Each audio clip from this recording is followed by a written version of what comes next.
January 9th, 2009 is my sobriety date. Now, I know I said on Instagram the other day that January 7th, 2009 is the day I got caught, and that is true. That is the day I got caught. January 9th is the day that I got sent down to long-term treatment, and it was my last day of using anything that is mood or mind altering, so I count that as my sobriety date. That means that January 9th, 2026 makes 17 years of continuous sobriety. Continuous sobriety meaning no use of any mood or mind altering substances. The strongest thing that I have used, well, I did have my wisdom teeth extracted and had ketamine, which that was hilarious considering that was something that I used to enjoy using. But the strongest thing that I have opted for recreationally since getting sober is a cigarette, which is wild and incredible. And it's interesting, I get comments as someone in long-term recovery who tries to be pretty open about it, about people's perceptions as to what long-term recovery must be like, feel like. You know, I get big congratulations, I'm so inspired, I'm in awe, which is all very touching and kind. And I'm not saying is wrong. I do recognize that most of the women that I was in long-term treatment with are not still sober. And some are not still alive. And so it is something that I am extremely grateful for and extremely proud of and in awe of many days. And long-term recovery is an interesting thing because my desire to drink and use drugs largely, most days, is non-existent, which is one of the things that was promised to me early on in getting sober, that desire, that insatiable urge will go away if you do certain things to work on your mental and spiritual health. And that has been true. But what's interesting about that is it almost makes long-term recovery a more dangerous sport. Because if you're not careful, you can trick yourself into thinking, I've got this thing beat. And it's no longer an issue at all, and I don't have to worry about it anymore. I don't need to keep it at bay. And God forbid we even get to the extent to where we could say, I could even screw around a little bit, try some things, and see what happens.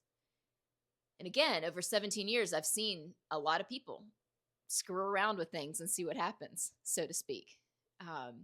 What long-term sobriety has shown me is that long-term sobriety is the longest habit I have ever held, ever. I've officially been sober longer than I used for. If we're thinking about habits from that perspective, I've been sober longer than anything I have ever done in my life, anything.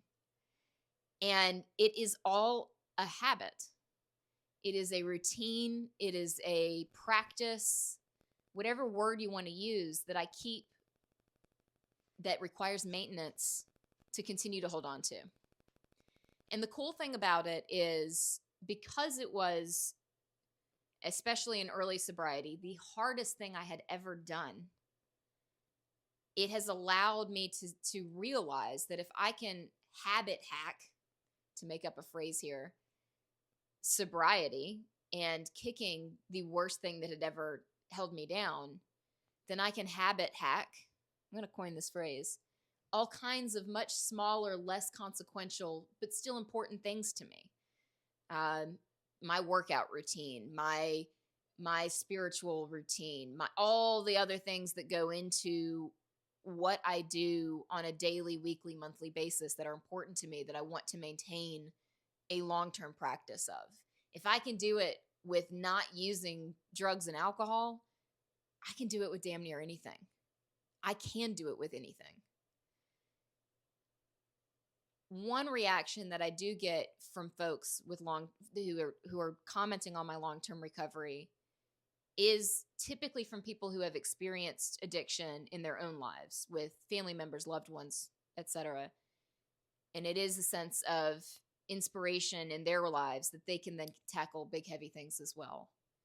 And so I hope that in being transparent and honest about my addiction and my recovery, that it does provide a little bit of inspiration. And this year, the inspiration that I hope it provides is that If I can, again, habit my way out of a bad habit like addiction, that you can habit your way out of all kinds of things. Not everything, but all kinds of things. I'm incredibly grateful. I always tell folks that, and this is from a poem, this is not from me, this is from a Buddy Wakefield poem, that there is life after survival, and that life just grows and gets more and more abundant and more beautiful the more you pursue it. And that's whether you're struggling with addiction or anything else that feels dark. Keep putting one foot in front of the other, one step at a time. If you need me, you know where to find me.